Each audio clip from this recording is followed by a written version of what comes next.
Welcome, football fans. Buckle up for another hard-hitting episode of Let's Talk XFL, the only podcast solely focused on the XFL. From a sunny Southwest Florida studio, here's your host, Michael Lathrop.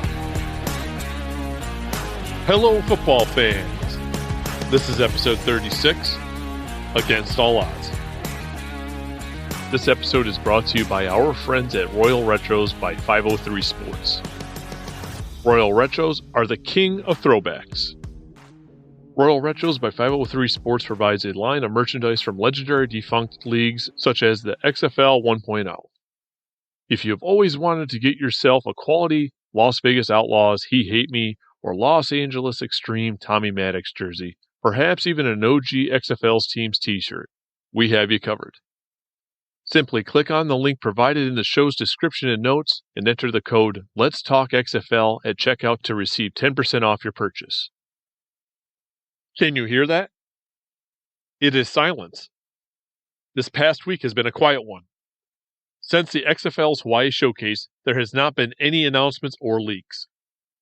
So, unfortunately, I do not have any XFL developments to cover. But don't go anywhere, because this week we have a fascinating interview. I am joined by linebacker and defensive end Garrett Pemelton, who participated in the XFL Showcase in Hawaii. Here is our conversation.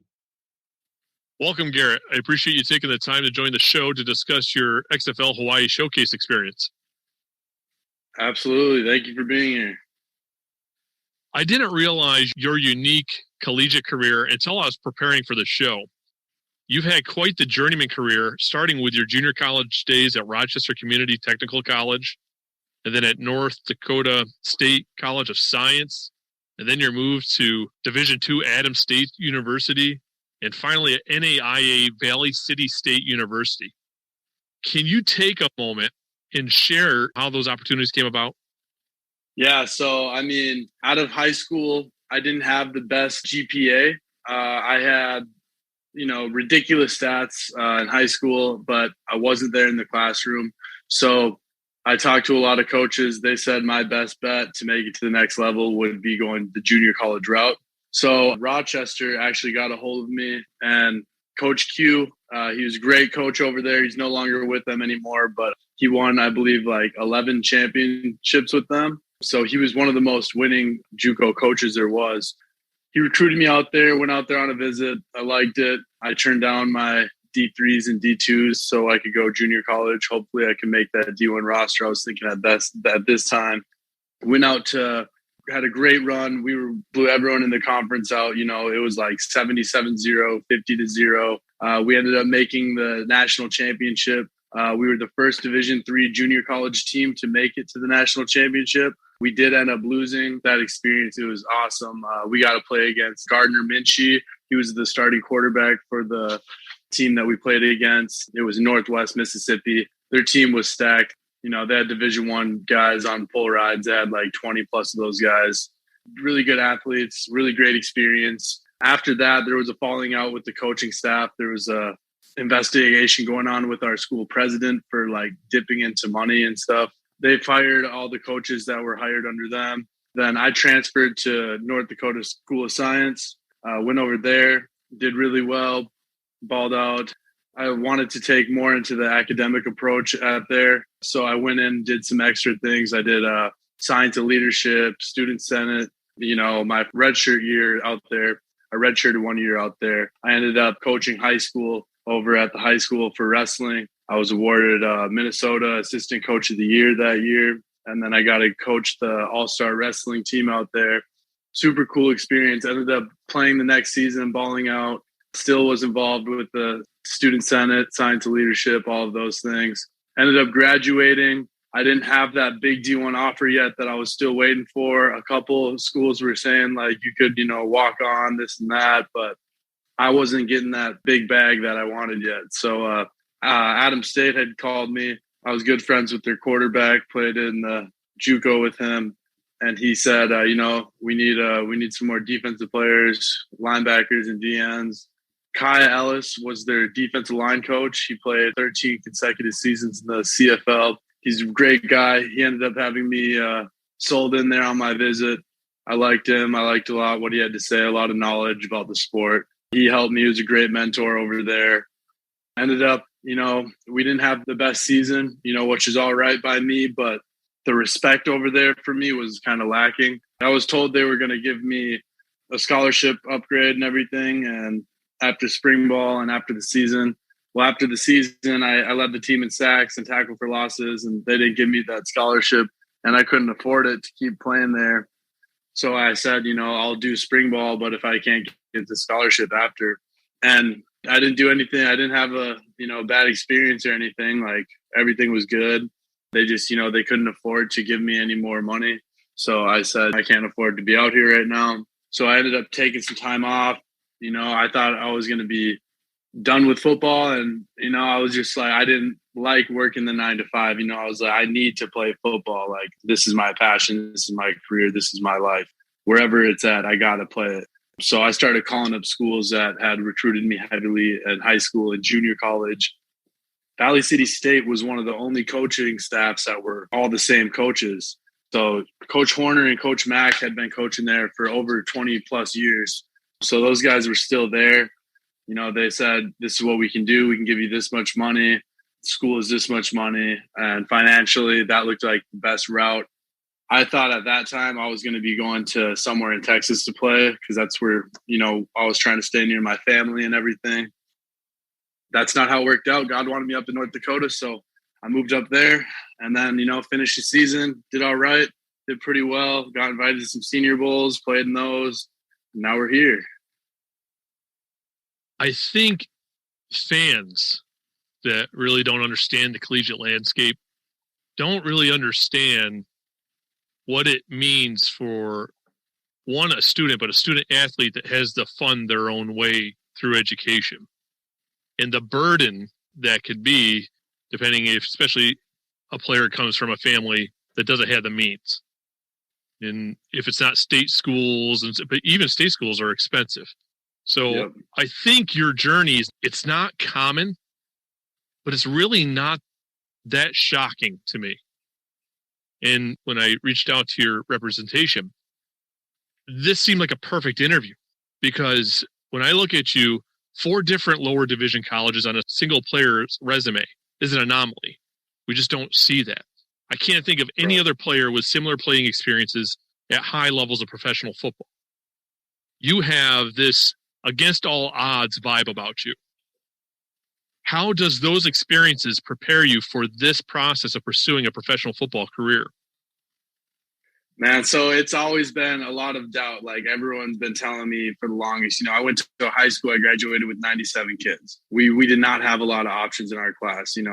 Everyone was saying, like, there's no way he's going to be a professional football player. There's no way. And I just, I ignore the critics, and I ignore whatever is going on. And I know it's only up to me. It's not up to what people think about me. It's what I do when I get these opportunities to perform, How do you go about ridding that stigma? Because it must be there all the time. Small school kid. I mean, I graduated with 169 kids in high school, but you're coming from even a smaller class than that. And I already knew what the stigmas I dealt with because I was a collegiate soccer player. So it just happened to be my strengths were, on the soccer field. Still have a passion for football, but I was a soccer player. But I understood the stigmas in the recruiting landscape for myself. I can only imagine what it was coming from even a smaller school yet. So how do you go about ridding yourself of those stigmas? Opportunity to be viewed just as the same as that Division I Power 5 conference competitor.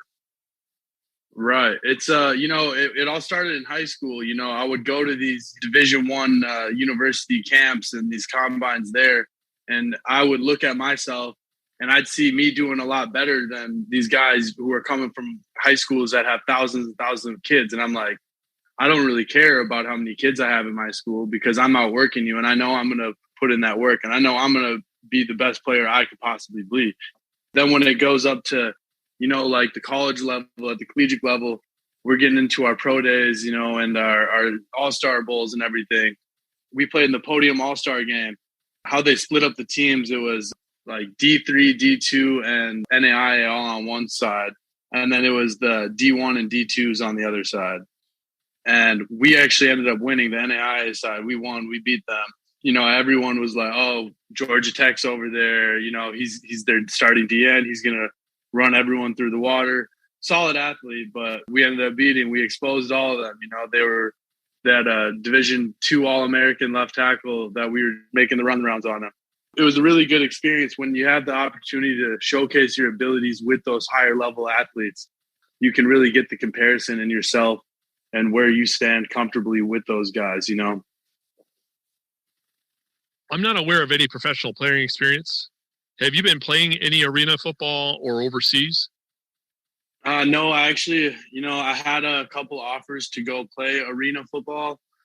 Kind of was turning them all down. I wanted to try to pursue the bigger things and, try to make it first to one of these bigger leagues. And if I couldn't, then I was going to. I actually just got into Houston. The Houston Jets, they should be playing a game here soon. They're trying to still figure out what's going on with all that. They're an indoor team. I think I'm going to go try out with them, try a game with them, see how it goes. Was out in New York for a Canadian deal with, it was a pro level sports agency combine. And there was a few Canadian scouts out there. One of them had said they would like to see me get some arena film, and so they could critique off of there. So that might be something here in the near future. But no, as of now, I have not played yet for a professional game. Yeah, the Canadian Football League is kind of a tough break as well because of their ratios with the American and Canadian players and all that. Yeah, they had just made a roster. They just had that player tentative agreement recently, which allowed them to add on more U.S. players than they used to be able to do. I understand you participated at the XFL Hawaii Showcase, which was initially invite only. So how did that opportunity come about? I'm out in New York. I'm just get done with the combine out there, and I'm with one of my, another representative. My agent has another athlete or whatever, and we're just sitting around talking. He says to me, he's like, man, he's like, this XFL Showcase isn't invite only now. It's anyone can go.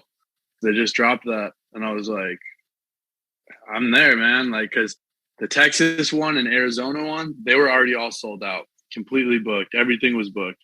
Florida was already done. Everything was sold out. So we're like, how can we go perform at one of these showcases? How can I go show off my abilities and my talents? And that popped up that day when we were thinking about it. So, we saw really good deals on flights and everything. We got hooked up that day. We got signed up. Everything got set. And then it was an awesome experience out there. I was going to ask, because I noticed you posted a picture of co-owner Dwayne "The Rock" Johnson and yourself on social media.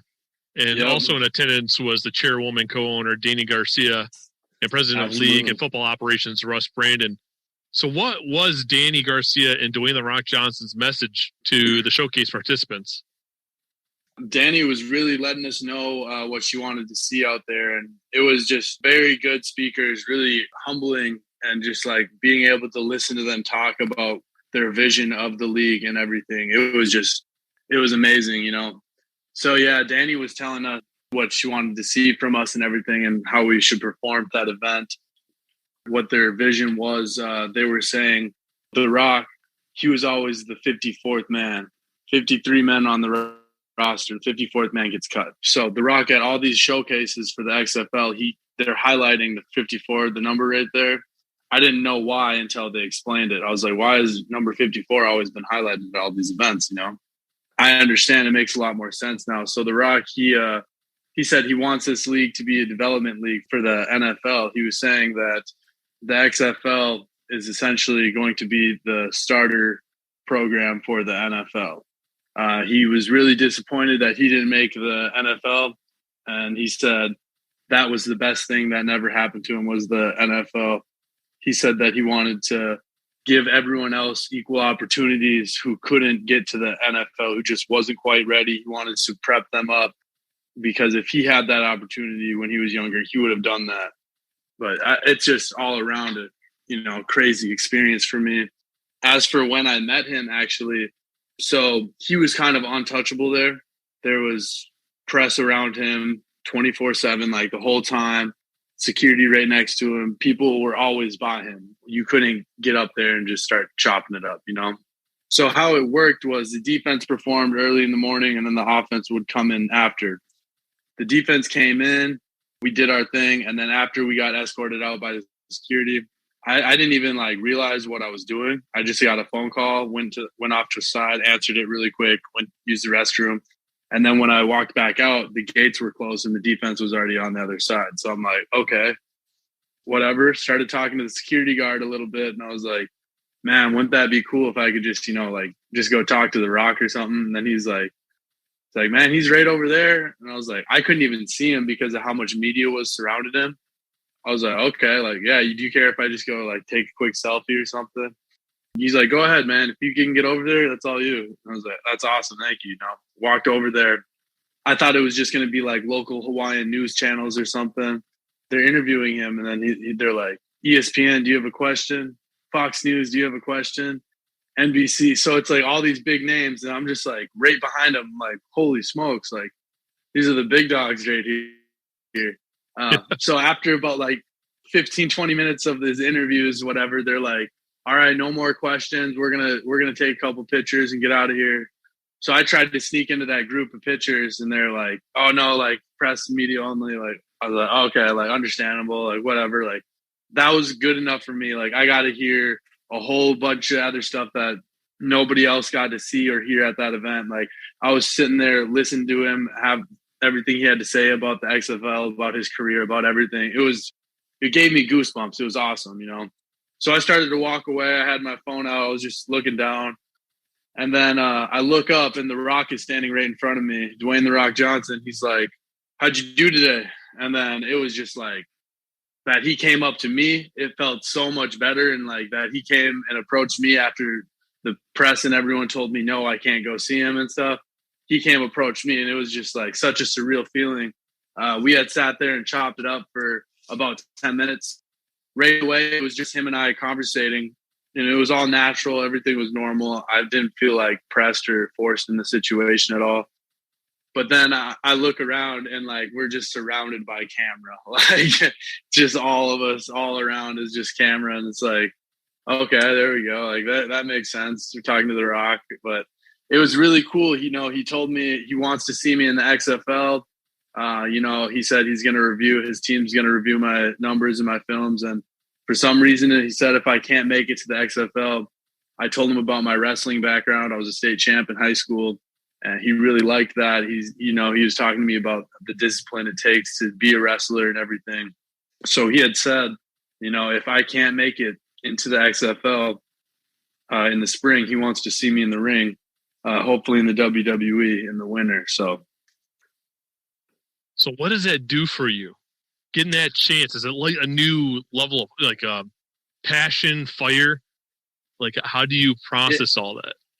Like I shook his hand. Like when we shook hands, like instantly I felt like I was holding greatness, right there in my hand. Like I have to reach these expectations. I just talked to Dwayne "The Rock" Johnson, and he told me he wants to see me in the XFL or the WWE. So it just blew me away. It's like, it just makes you think, everything you do, you just got to be smart and cautious about, everything, every move, everything has to be done properly, working out everything, playing in the right game. Like if I were to go sign a contract with an indoor team, end up being like something that wasn't good, ended up risking a high injury, everything you got to take into consideration when you're at big opportunity like these, So how do you think you performed at the showcase?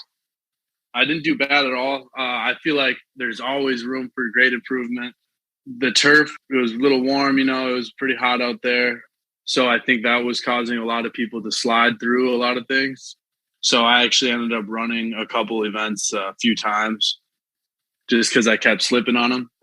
But overall, I didn't do bad. I didn't hit any numbers that were like, ooh, this guy shouldn't be here, Did you get much feedback after? I know I've spoke to some other people that have participated in the showcases, and they were still waiting to hear their 40 times and stuff. Have you since received some of that information? Yeah, I got my times back. Yep. and they look fairly normal for you? Yeah, they didn't look bad. There was a couple of them, I'm not going to lie. There was a couple of them that were like, I could have done better. I know I could do a lot better than that. Like my L drill, I think I hit like a 7.5, and I know I could hit like the first L drill I did there was like a 7.2, but I slipped. I had my hand down on it. So they said, you got to do it again. And by the time I hit my fourth L drill, it's like, I'm kind of gassed, but just did 4 in a row. But yeah, I think ultimately, I didn't do bad, but I could have done a lot better. I know you're going to take a chance or look into the opportunity into the Arena League there with the Houston team. What would that potentially do to your chances? Are those contracts binding that if you were to receive an XFL draft invitation, would that potentially hinder you from being selected in November's draft? Right, and that's one of the things that, you got to look into. But for this league, for most arena leagues, any contract that is paying higher or does any type of tier 1 is what they call them. So it would be NFL, CFL, XFL, USFL. Those are the 4 major leagues that can opt out of any contract unless you're with one of those 4 leagues. Other than that, like all the other pro leagues will opt you out for those contracts. All right, good. So I know you've mentioned it earlier. You're represented by pro level agents. Sure. How did this affiliation come about, and how much have they helped you in your pursuit of achieving your goals? Buddy has been absolutely awesome. He's always there.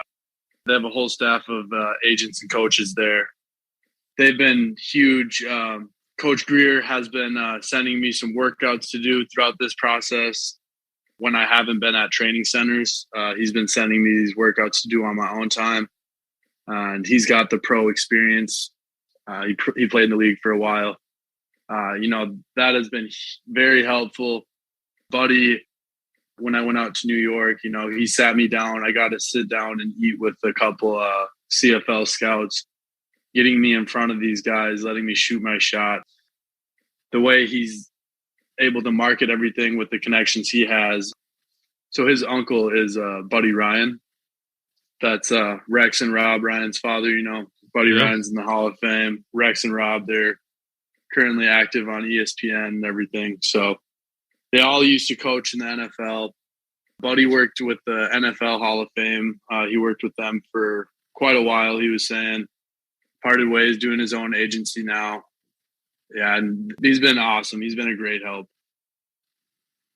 So outside of football, what have you been up to? Outside of football, man, football really has been my life lately. Like, honestly, I was up in Fargo, North Dakota. I was staying at the hotel where I was working. It was a great hotel, Candlewood Suites at NDSU. And then I was training football over at Sanford Power, getting ready for these combines. Before, I didn't know if I was going to be playing football ever again. Just about 6 months ago, I had a life-threatening injury. I was working. I had a piece of cast iron go into my arm on some freaky shit, just the craziest. I don't know if you can see the scar there. Oh, yeah. All the way. Yep. Wow.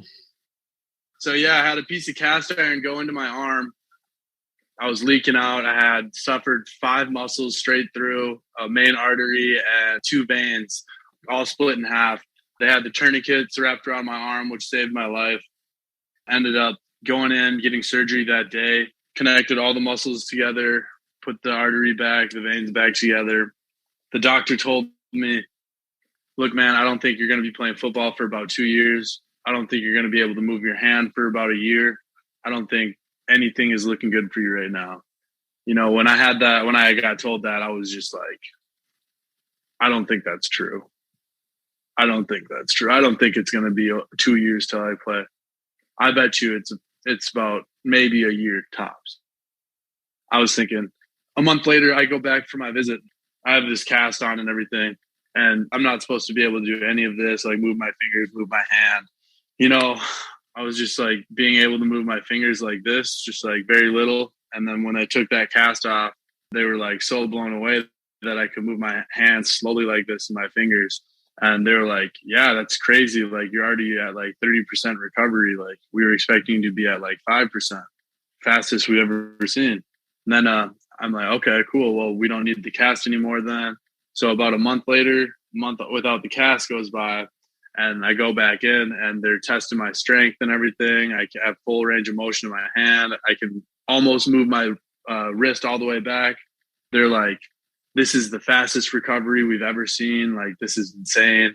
I don't know how you did it, but you're already at 80% recovered. And we weren't expecting to be like here for another year and a half. Like, they were just blown away.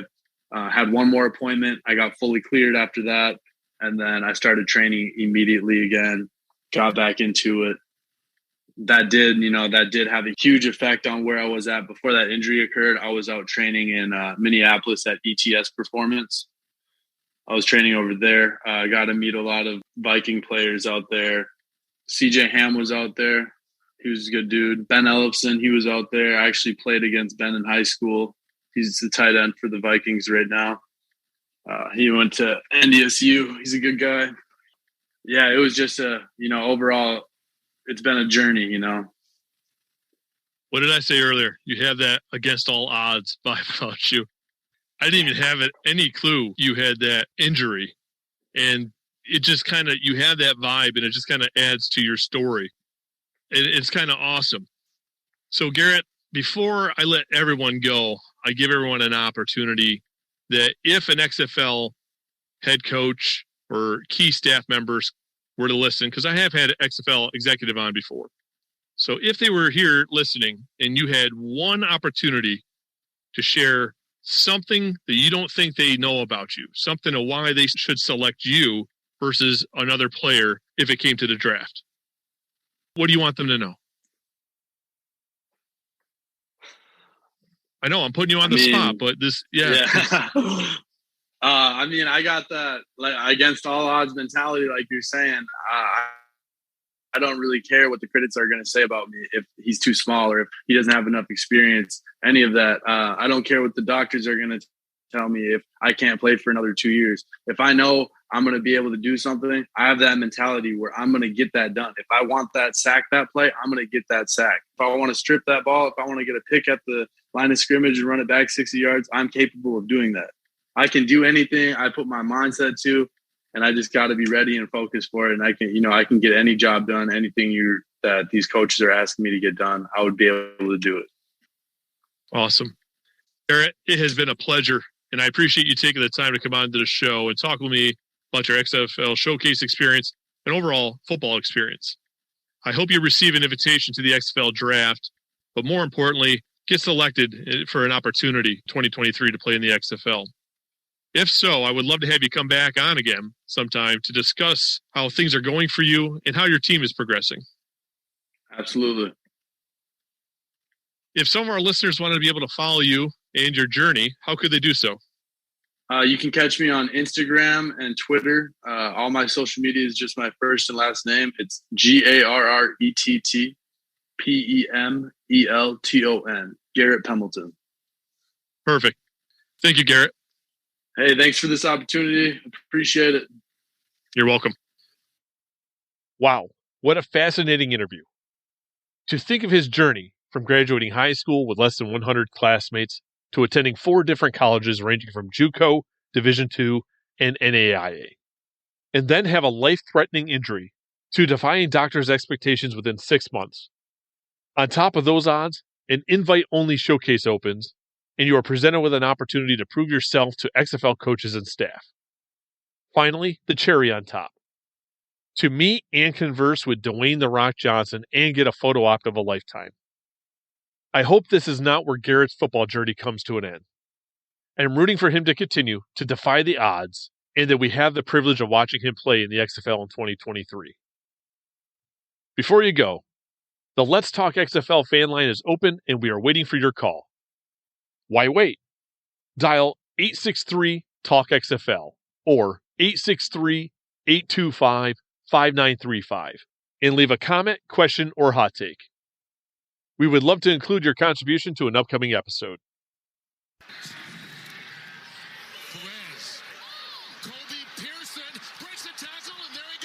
All good things must come to an end. This concludes another episode of Let's Talk XFL. As always, I am interested in receiving your feedback. So do not be a stranger.